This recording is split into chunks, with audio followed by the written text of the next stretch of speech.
Hi, Glenys. Hey, Aaron. What do you want to talk about today? How much I hate diets. Yeah, diets suck. So what do you do instead of a diet? Intuitive eating. Health at every size. So how many times have you had to explain intuitive eating and health at every size to someone? Like 5,000 times. But that was just to my doctor. Okay, so how many times have you explained it to someone and then they said, but diets are the only thing I know? That's like every time. Can we pursue health without thinking about weight? Yes, we can pursue health without thinking about weight. That's pretty revolutionary, what you just said. But what if you just don't like yourself at the size that you're at? I think we need to understand why, instead of just saying I need to change. So, what's the deal with body positivity? Oh man, that's a long answer. I'm Aaron Flores.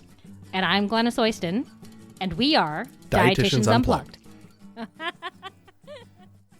Welcome back to another Dietitians Unplugged podcast. We're back in the studio with another exciting guest. Yeah. So I think we've covered, by this episode, we will have covered the full body respect gamut of having both authors on our podcast. Yes. So we're really excited to have Lucy Aphramor from England calling in to be on our podcast. And so I'm going to fanboy for a second because I got to meet Lucy when she was a part of our Body Trust certification cohort.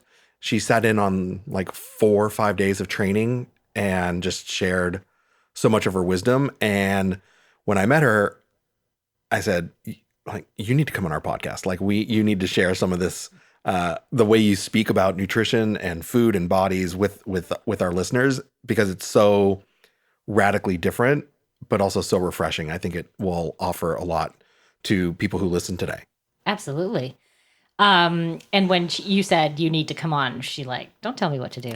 Right. A little bit, but we were having pizza and I think that. Oh, that lulls that people mellowed, into, yeah, that lulls people into our trap. Absolutely. Yeah. Here's some pizza. Would you like to be on our podcast? No, totally. Yeah. No, listen. Yes. Yes. It was a very calculated ask. Make sure there's pizza first. Excellent. Yeah. Excellent. Genius? Excellent strategy. Oh, I thought you were going to say genius. Yeah.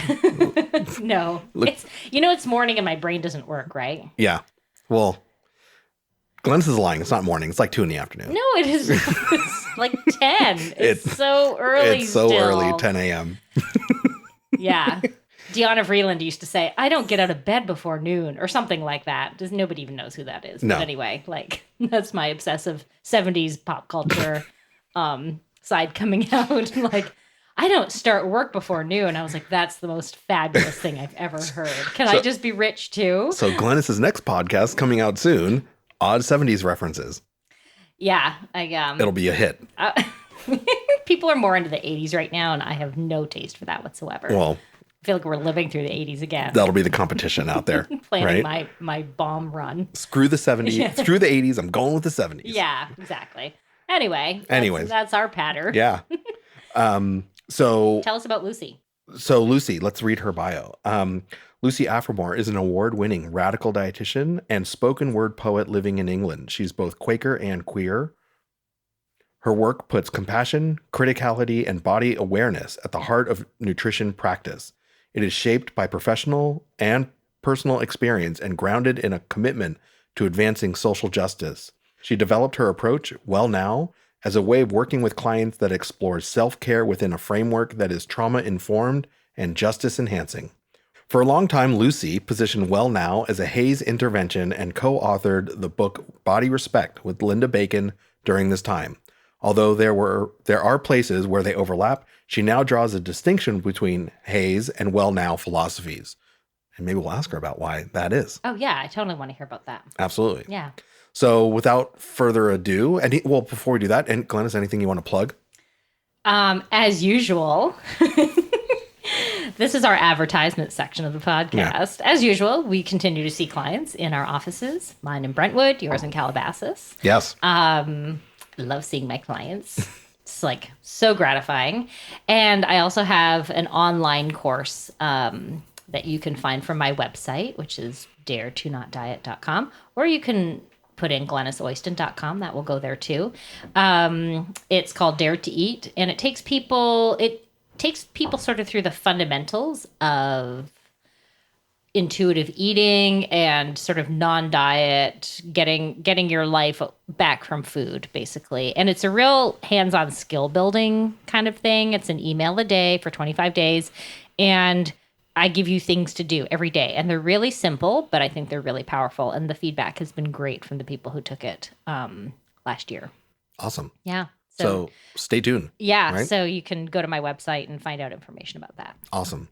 And I'll just say that if there's any other folks that know of men who want to have a 30-minute conversation around their body image, please email me, aaronfloresrdn@gmail.com. And that's going to be an ongoing project that until I get to 100. Right now I'm around 20 or so. So I can't wait to see the outcome of that work. Yeah. Well, there's already some things percolating. So hopefully something really cool will come of it. Excellent. And now our interview with Lucy. Enjoy.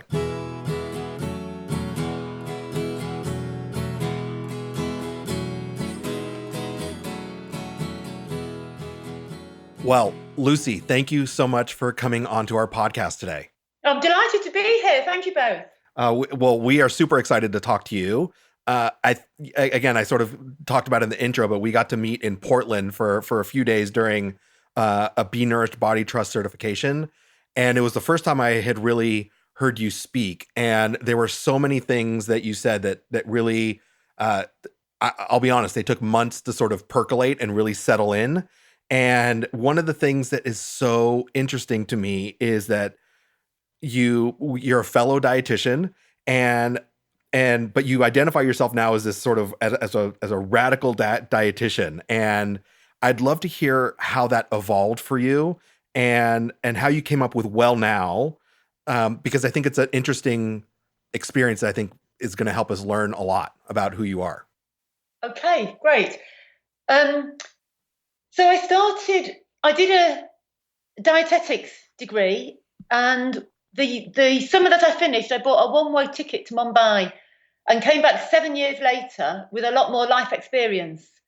And I started work in the UK National Health Service using a pretty traditional approach. And I was working in the community, so most of the people I was seeing, it was white working class women who'd been told to lose weight or who wanted to lose weight. That was overwhelmingly the clients I was seeing.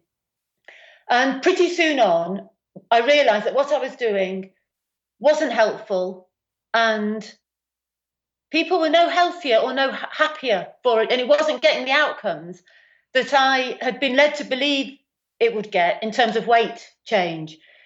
So I started trying to figure out where I was going wrong. And I looked at at the time, the guidelines in the UK. Luckily, there wasn't the sort of proliferation of weight management guidelines. And there was one, it was called SIGN. It was later than 1996, but it was SIGN 1996 that we were relying on. So I got all the primary data from that, wherever it said lose weight because it's good for you and this is how to do it. I got the primary data and sort of looking at where I'd gone wrong. And what I found was that I had taken it in good faith that the primary data that the guidance, I suppose, reflected the primary data. And in fact, that wasn't the case. That I didn't find a single citation that supported the claim that sustained weight loss was possible and health enhancing. I also wanted to respond to the fact there's just a huge amount of shame in the room when I was working with clients, and the fact that so many people became upset and often started crying, and they said it's because they've been treated with respect. And I just thought there's something really wrong here when our profession isn't able to provide a place where people feel respected, and that what we are doing is actually part of the problem and not part of the solution. Although I wasn't exactly sure really what the problem was, I could just see that what we were doing wasn't helping. And around the same time, we had a lunchtime meeting, a journal club meeting, and we were looking at high rates of heart disease in Coventry, which was the city that I was working in. and particularly in South Asian men. And across the UK, South Asian men have about double the rate of heart disease as the general population. And you can imagine the sorts of things that we talked about, all the usual culprits, smoking, exercise, and there's then the sort of cultural, looking at people's diet through the sort of cultural demonizing lens, albeit unintended, of looking at ghee. And it struck me that the thing that changes when somebody moves from the Indian subcontinent to Coventry, that apart from the weather, that it's people's experience of racism. And yes, I had no way of bringing this into the conversation. And it seemed to me to be the elephant in the room. So after that meeting, I went and I just got onto an easy access clinical database, and I put in heart disease and racism. And I got one hit that then started me looking, sort of following a trail, and I came across Michael Marmot's work on status syndrome and the epidemiologist Nancy Krieger, her work on racism and hypertension, and an article that looks at abuse as well and health. So there were sort of these three different strands that encouraged me to work differently. So I realised that I could no longer promote a focus on weight loss, but I could no longer do it because it simply wasn't ethical. I couldn't find any evidence to support it, and all the evidence that I could find showed it was potentially harmful. So I started to focus on what I was still thinking of as health behaviours at that time, and focus on well-being through health behaviours. And over time, I've come to sort of switch that focus, and I wouldn't talk about health behaviours now, I would talk about self-care. And along the way, I came across work from Health at Every Size, which I was really excited about, to find a group of people who'd done a lot of this theorising already. And then, so I was quite involved with the Health at Every Size movement and community and building knowledge in that way. And then also with critical dietetics. And then I realised, it must be about 18 months ago, 2 years ago maybe, that there was still something that I wanted to be different, and I couldn't quite put my finger on it. And I sort of realised that I needed to take a step back from my involvement in the knowledge communities that I was currently involved in, and look at the knowledge that I'd inherited and the language that I'd inherited, and think through it some more.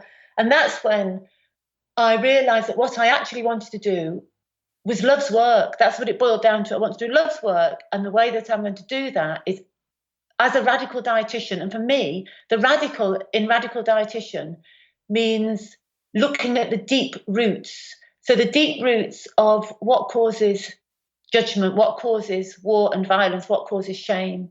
So when I use radical in radical dietitian, that's what I mean by it. So I have one follow-up question to that is this notion of being really aware of race and a justice movement.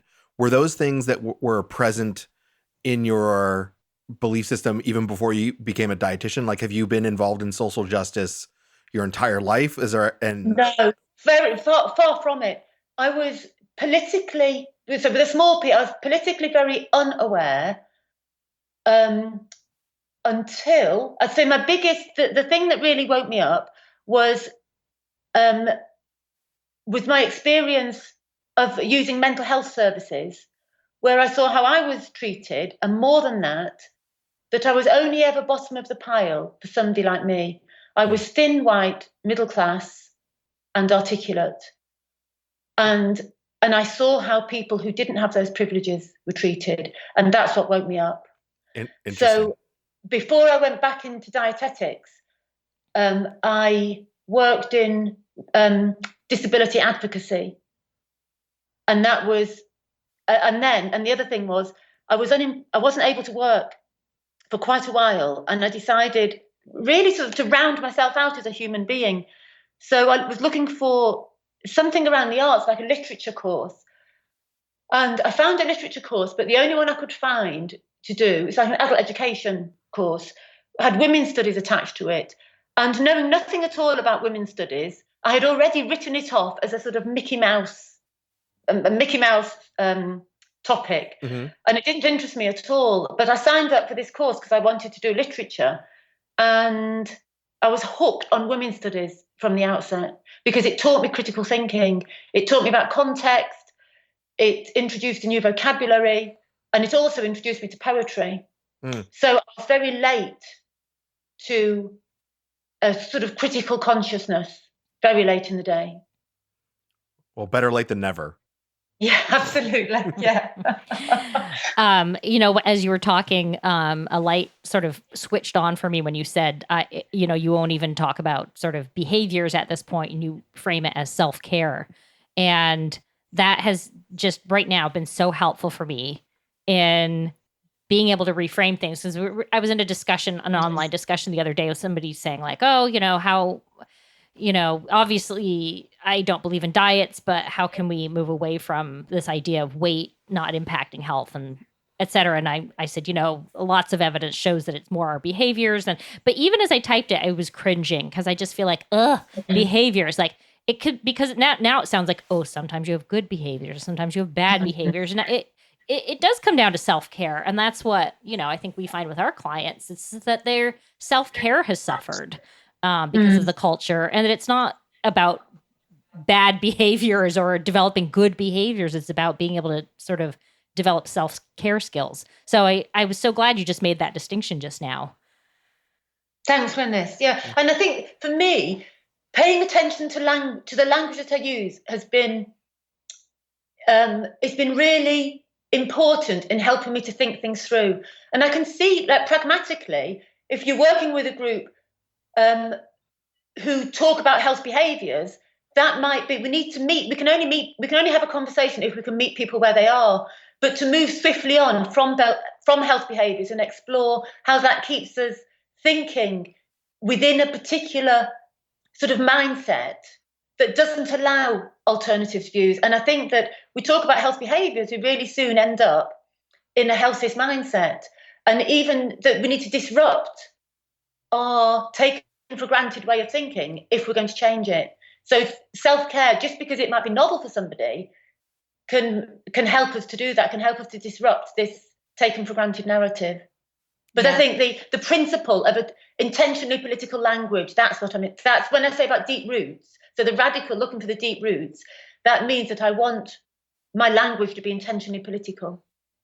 Yeah, language is so important. And you just brought up sort of healthism, and we wanted to ask you about that because I think it's something we don't talk enough about because it's when people say, well, maybe it's okay to be fat, but you have to be healthy. And that's another sort of cringeworthy thing I think that we hear. And so can you talk a little bit about what healthism means or how you would define it?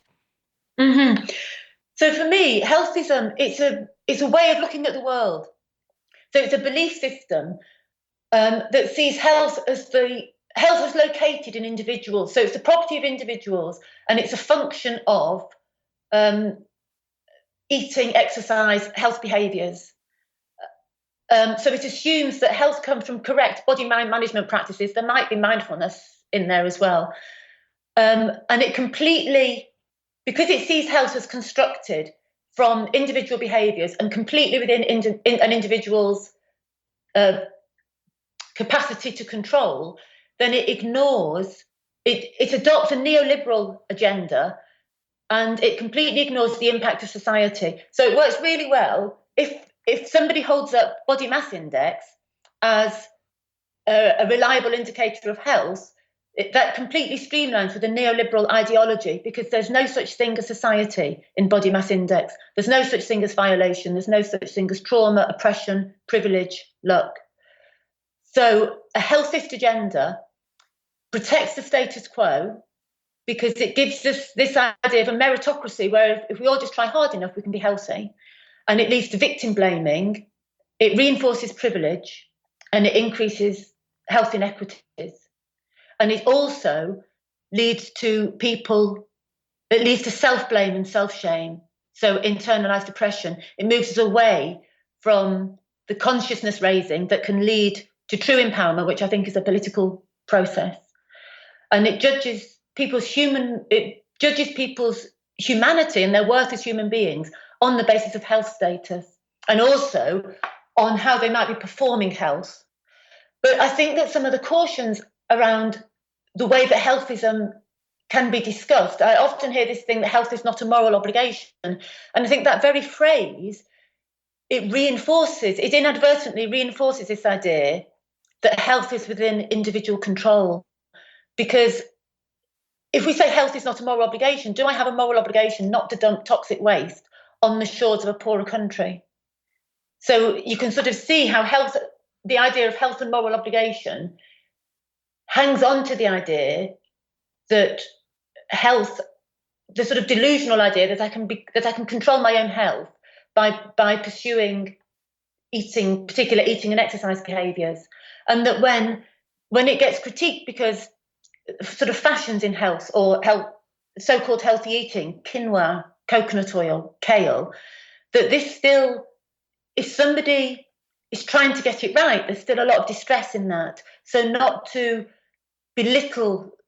diminish the distress that leads to somebody's need to try and get it right from following a healthist agenda. Yeah.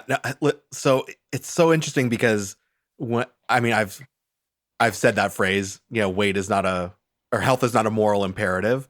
So I really appreciate you sort of giving that perspective, because the reason I enjoy talking to you and listening to you speak about these things is because I think there's just this learning process that as dietitians, we'd never get to engage in. Like these are, I couldn't have imagined that when I was in school learning about, the Krebs cycle and what vitamin A does and, the nutrition, medical nutrition therapy for kidney disease, that I would 10 years later be talking about race, oppression, and trauma in my discussions. And very similar to you, it seems like coming home to a lot of things that just have, when you say deep roots, right, that roots sort of within things that just resonate with me. So I really do appreciate that and being able to learn that I don't have to get it perfectly, but like I do have to be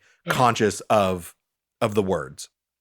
And for me, that's the whole thing of this type of conversation, is that we learn from each other, and we learn the things that we say them so often that we stop noticing what we're saying.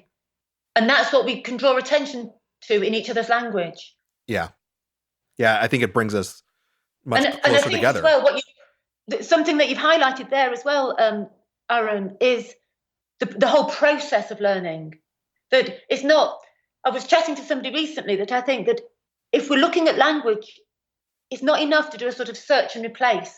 Because we don't learn anything, that the learning is in the conversation, in the way that builds community, in the way we test things out with each other. That this process, that change comes from relationship, and that the learning relationship is integral to the transformation that I want. And that's why I think that when we can do this work in ways that starts a conversation. So say, for example, with health behaviour change. So yes, when we can use that as the springboard to have a conversation with people where we look at what do you mean by health behaviour change? What else might we use, rather than saying this is how it should be, or this is a better thing to say, just to learn from each other. Yeah. So that sort of feeds right into something that you mentioned while we talked in Portland, was this notion of hierarchy of knowledge. And it was one of those phrases that, again, sort of took some time to percolate, because here in the States, our professional organization has for a long time said dietitians are the nutrition experts. And it never really sat well for a lot of different reasons. And when you were talking about hierarchy of knowledge, I started to understand why. And so can you talk about how like this notion of hierarchy of knowledge changes the value of research compared to lived experiences? Mm-hmm. So I think we have different ways of constructing knowledge. And within dietetics, for instance, a particular sort of scientific knowledge, so very positivist, reductionist scientific knowledge presented in a very academic framework, is held to trump all others. So it ranks very highly. And within evidence, there's an allegiance to evidence-based medicine within which the golden nugget is the randomized controlled trial and a systematic review of randomized controlled trials, and that we're meant to draw on that to construct the practice that we have, which is highly problematic. So, for instance, when I do training courses, people will often, when I ask at the beginning, why have you come and what is it that you'd like to be different when we leave, people will often say they want more evidence, they want more knowledge of the evidence. And within that, there's this idea that they will start challenging things when they're more rooted in the evidence base, which is a particular evidence, this sort of randomized controlled trials. And when they can have this sort of evidence trade-off and critical appraisal, when I ask people, like, why else they've come, they'll say things like, because they're concerned that their practice isn't achieving what they wanted it to, and they can see that it's linked with shame and an oppression. They might not use those words, but this is the sort of things. So on the one hand, we've got people saying, my own experience tells me that what I'm doing is harmful, or at the very least, that I have a considerable amount of discomfort with what I'm doing. And then they're saying, but I'm not going to do anything about this until I've got what I consider bona fide evidence. So there's a real danger there, that where people's stories, that their own knowledge, this does not feel okay, gets repressed for this time in the future when they've got more evidence. And for me, the point is not whether I can argue a case robustly using recognised scientific literature. The point is, this doesn't feel right and I think it's doing harm. And that is the evidence that I'm going to listen to. So one of the things as well, I think that often we talk about nutrition, but and we talked about this in Portland, like erotic knowledge. How does that come in? And people's stories, how does this come in? So I think that the scientific method can be really, really useful, and it gives us a particular way of looking at the world, and that there are also many other windows on the world that we need to bring in there. And that's one reason, so that's one reason that within being a radical dietitian, that I think that if we're tackling oppression, we need to up level as well. And it also means giving up privilege. So I have a lot of privilege as somebody who a lot of the time can be really eloquent, speaking within scientific paradigms. And that part of disrupting that and dismantling it is doing my work also as a poet, because I'm exactly the same person. And what I want to say is, this knowledge is not written down, and not all knowledge, not everything that is valuable gets written down. So it's looking at sort of trying to disrupt what gets taken for granted and not questioned within whose voices count and whose voices actually ever make it to academic written knowledge. Yeah, that's Erin and I sort of had an experience recently where we were giving a talk to a group of dietetic interns about sort of introducing a lot of them for the first time to these concepts of, health at every size and intuitive eating. And we definitely included the research because, of course, that's what they ask for. We tried not to focus too much on the research because, one, I think that's horribly boring to be in a class and people are just going over studies. We said, here's the research if you want to sort of spend some time looking at this. And we really tried to focus on what, the experiences of people, listening to the experiences of people. And of course, some of the feedback we got was, we really want to hear more about the science. And it's like, well, we gave that to you. You're obviously not believing it. But what I want to say to them is just go into your career and start watching and listen, as you did with your experience of like looking around saying, this isn't making anybody healthier. They'll quickly learn from their own experience of what they see, that their clients are failing at weight loss and failing at making these behavior changes that are very rigid and not respecting sort of their self-care process. And so you're right, like looking at that knowledge and trusting that to some degree is important. Absolutely. And I think our own knowledge, the feeling this is not quite okay, that as knowledge as well. So absolutely, for client stories, but our own, the emotional resonance of our own work as well, that matters. And it's not to, I think one of the difficulties is that when I'm heard to say we need to question hierarchies of knowledge, what people hear is throw out the science. And it's not what I'm saying. I think that comes from a way of thinking where things are presented to us as oppositional. So if I'm saying story matters, I'm heard as saying science doesn't matter. And I think like you were doing with your talk, that we need to meet people where they are. And if they're not going to listen unless they use any science, then maybe I'll use that. But that's, like we were saying earlier, that's a route to expand the conversation. What are the shortfalls of this way of looking? Whose voices aren't here? And it's sort of like you mentioned in previous conversations I've heard is like, that's a very like yes or no answer, right? Like, there's either science or the story, when in reality there's both. There's nuance. There's these stories have value to the science part of it. And it makes it just a richer, deeper conversation and very relational. Absolutely. When we read your bio, we talked, you talked about how you have sort of moved away a little bit from health at every size. And I was wondering if you could tell us a little bit about why that is and how you came to that process. Mm-hmm. So for a long time, I positioned my work, the Well Now philosophy, under the umbrella of health at every size.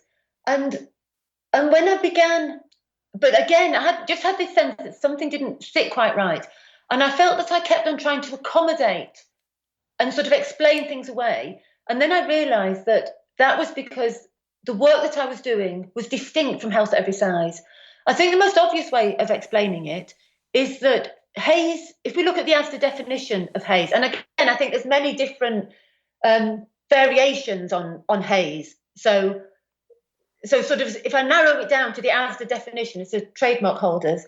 If Hayes is weight neutral, then, so if Hayes is weight neutral, and Well Now, I'm seeking weight justice or weight equity or health justice, which I think has to be weight equity, and to seek neutrality and to seek equity for me are two distinct political positions. So I think that, so again, coming back to this idea of being intentionally political around language, that Well Now, as a weight equitable approach, does not seek neutrality because justice isn't contained within neutrality. So looking at praxis, this is one of the things that I've been doing, is trying to look at why am I using these particular words. So praxis means why do I do what I do? And there's a community development worker, Margaret Ledwith, and she quotes somebody, she says, it stops us from actionless thought and thoughtless action. So for a long time, I was using weight neutral, and then it didn't feel quite right. And I was using weight equitable. And I see that weight inclusive is also being used as well. So for me, a philosophy that is weight neutral, or that uses weight neutral or weight equitable or weight inclusive synonymously, is different from a philosophy that is weight equitable. So a different looks at the politics of language and pedagogy and praxis. But which is not to say that there are many places where Hayes and Well Now will be on the same page. There's a lot of overlap. But the deep roots of it, for me, seem to be different. Yeah. So can you explain to us a little bit of a difference then? I mean, just a little bit more about what the difference between something that would equitable versus neutral. Okay. So the way that I see it, so let's say an example from weight neutral. If I'm saying that something is weight neutral, so I know one of the questions that has been asked really to help people think this through in the Hayes community would be to ask, if we're working with a fat patient, to ask what would we do for a thin patient. And for me, that's not neutral, because the dominant approach, so it's still treating a fat person as if they were a thin person. So it can certainly help to raise awareness of, say if we're looking at joint pain, of medical pathways. So have both people had a proper diagnosis? Have both people been offered pain management? Have both people been offered onward referral, appropriate exercises, etc.? So there's that medical pathway. but neutral can't accommodate the fact that we're always within a power relationship. So the fat person, we need to look at the relational aspects of as well. So if equity means I want equal outcomes, then I need to recognize that the thin person, if as a thin person with knee pain, I go to the doctor, I've got knee pain, I ring up the doctor, I make an appointment.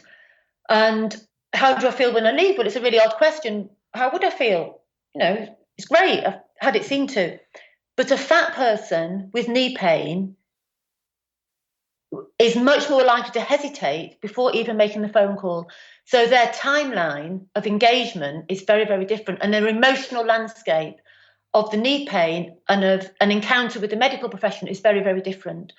And I want an approach that recognises that's a relational approach that recognises that. So they might hesitate going, they're sat with anger, who knows what emotions, anger, self-blame, shame, frustration, despair, who knows. They go to the doctor, there's an anticipated, there's all the sort of anticipatory thing, how am I going to be treated? And it might be that they are treated without respect, so that the emotional consequences of that to their sense of self, to what they're left coping with, is very, very different. And I think that asking how would a thin person be treated doesn't capture the contextual elements of a relationship, whereas looking at an equitable, what do I need to do to get equal outcomes, works within a different paradigm, which of course I'm not suggesting from that somebody working within a Hayes framework wouldn't consider the relational, but that it's not theorized to support that currently. So I think that's a really good explanation for us. And I appreciate that, because I sort of think about like zooming out really, really wide. It's not just what I do in my office, but it's about, looking at the entire system that's involved. Mm-mm. Yeah. And I think as well, for the fat patient, it's saying, that helping them to reconcile that living in a fat body can be a very difficult experience, both for the stigma, which we need to address in the consultation, and also for the challenges, the physical challenges presented, the things that changing society, of course, it's always interlinked. If it's very difficult to feel valued in society, of course, that's going to affect our physicality as well. But there are things that no amount of change in society is going to help. So it could be that it could be that this is something that the fat person is less struggling with pain, and that I want to speak to that, to their particular experience as a fat person. This is not your fault. You are not to blame. It can be really difficult living in a fat body. That doesn't mean there is something morally wrong with who you are. And I'm sorry that your experiences as soon as you leave this door, and as soon as you and all your other experiences in medical care have led you to believe that shouldn't have happened. It was wrong. And I think we need to say that again and again and again. Yeah, thank you for making that, sort of bringing up that example and explaining that for us. It's really helpful. You mentioned a little earlier that once you delved into women's studies a little bit, that led you to poetry. Do you want to talk a little bit more about sort of how that started for you, and then how often you're performing now? Mm-hmm. So the courses I was doing, we got assignments to do. And one of the assignments really early on was to start to write our autobiography. And I wrote some in prose and and a couple of poems. And the tutor said that she couldn't get on at all well with my prose, but that she really liked the poems. And that just started me going, really, a little bit of encouragement. And also reading poetry. There was so much in poetry that made sense to me. And it's not even, I say it made sense, it's not the same as saying that I always understood what I was reading, but that it resonated with something really deep inside me, and also nebulous things that I couldn't quite pin down, things that I didn't have words for, and a whole different way of using language and metaphor that just blew my mind, really. And so I started writing then, a lot of what I wrote then was very grim, very bleak. And then I performed a bit. That's about 20 years ago. So I started performing, and I joined the Queer Poet Society. So I was writing more erotic poetry as well then. And then I didn't write for ages. I was still using poetry, but I wasn't writing in a really concerted way. It wasn't part of the fabric of my life in the same way for quite a number of years. And then I started writing again. I started performing, doing a lot of erotic poetry and performing as an erotic performance poet. And then about 18 months ago, when I took a step back and I was thinking, what is it that I want to do? How do I want to do my work differently? My dietetic work. And I read a lot. I realised I wanted to do something differently that engaged us through our bodies. And I read a lot on the tacit. So this is typical. I wanted to work through the body, and so I went straight into my head and read. really, really dense text of the politics of emotions and the tacit and this really, really heavy duty stuff. And then it finally came to me that I engage through the body when I'm on the stage, when I'm talking about poetry, and that was been staring me in the face all along. And once I'd got that sort of awareness, I started writing as the Naked Dietitian, and I perform as often as possible. I did a 2-week run at the Edinburgh Fringe this year, and I did a number of other fringes before that to sort of get ready for it. And I'm probably performing, I perform whenever possible. In the last couple of months, maybe 3 times a month at the moment, but that's certainly something that I want to put more energy into growing, because I think it reaches people it reaches people through our story, through shared emotional experience, if not necessarily the experience of circumstance. And also it really disrupts this idea of me as a dietitian, like that my value as a dietitian can come primarily from my familiarity with a scientific and academic knowledge. Yeah, no, I remember in Portland, like, I think you had us, at first you had us just list all these words that were related to something. And then you gave us like 5 minutes to write poetry based on those words. And it was like, I was like, oh, maybe I could be a poet. I was like, because before I'm like, oh, there's no way I could write something as ethereal as what people write. I've been there. So me? No, wrong person. Sorry. Yeah, no, it's so interesting, like how that has become so much a part of what you do as an outlet. And I love hearing it, because again, it relates to all the clients that I work with on some level, because what we talk about is, what are you going to do outside of our talking to help you be in your body as you navigate the day and navigate the society. And for a lot of people, it is something artful. It is something that connects them to their emotions and things like that. And so I love that that's your experience with how you can feel embodied more often.